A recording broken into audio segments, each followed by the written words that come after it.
India's Super Sukhoi plan delayed. Sanctions on Russia over the war in Ukraine have impeded the planned upgrade of 85 of the Indian Air Force's licensed 260 license-built Sukhoi Su-30 MKI fighter jets. Announced by former IAP chief, Air Chief Marshal R.K. Bhadauria in 2019, the upgrade involved replacing the N011 BAR's passive radar with an active electronically scanned array (AESA) radar, among other modern avionics and electronics, to put in the Generation 4++ category. It would have automatically brought Indian Su-30s on par with Russia's Su-30 SM-2, the most advanced Su-30, often called the Super Sukhoi. The Su-30 SM-2 is also seen as an attempt to bring it closer to the Su-35, Russia's second most advanced General 4++ fighter after the stealth Su-57 Felon.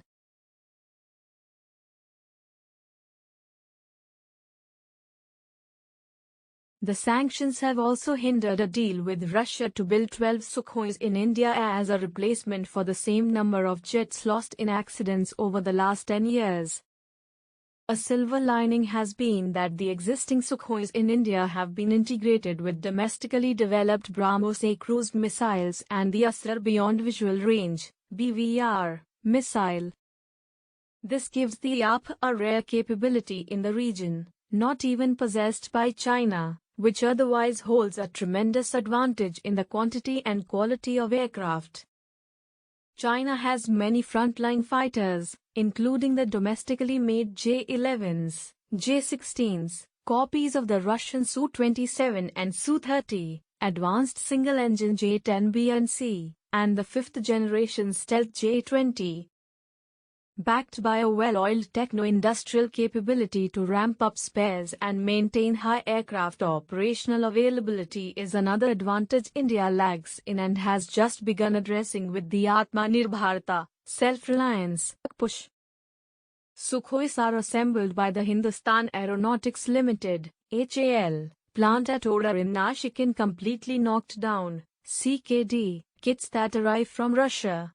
Along with their jet engines, around 40% of spares for the Sukhois remain imported.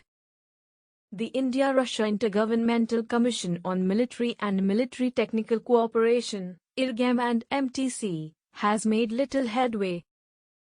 With tensions in Ladakh resurging, India's military remains at a slight overall disadvantage, but there is no pushover in its current form. One of the world's most tactically and operationally proficient militaries, it can at least hold its own and thwart China to a stalemate in a defensive war. More Sukhois for India. Former RAG Jaguar pilot squadron leader Vijayender Thakur says the IAP deferred the Su-30 MKI upgrade until Helen Ross-Boren export addressed the issue of spares. In the meantime, Russia upgraded its Su-30 fleet to the Su-30 SM-2 standard. Upgrading its fleet at the same time as Russia would have been cheaper, as Russia would have accrued economies of scale in manufacturing and sourcing the new equipment for a more extensive fleet. But he doesn't believe that going for additional Su-30 MKI or Su-30 SM-2 would have made sense. We have a large enough Su-30 MKI fleet, and it makes more sense to keep upgrading them in a phased manner rather than acquiring additional Su-30 MKIs.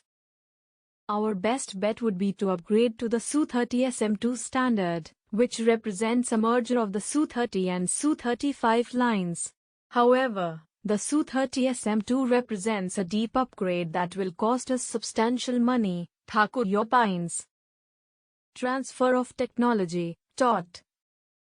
A hesitation even amongst the reliable military, strategic and political partners like Russia has been to withhold total TOT, which includes the know-how apart from just the know-how of complex aerospace technologies. This was reported to be one of the reasons why the IAP backed out of the joint production proposal of the Su-57 Felon, since it claimed Russia was reluctant to part with the technology source codes and critical industrial manufacturing processes. While losing an assured defense customer for a heavily sanctioned economy like Russia, for whom defense exports are vital revenue, is one reason. It is not the only one.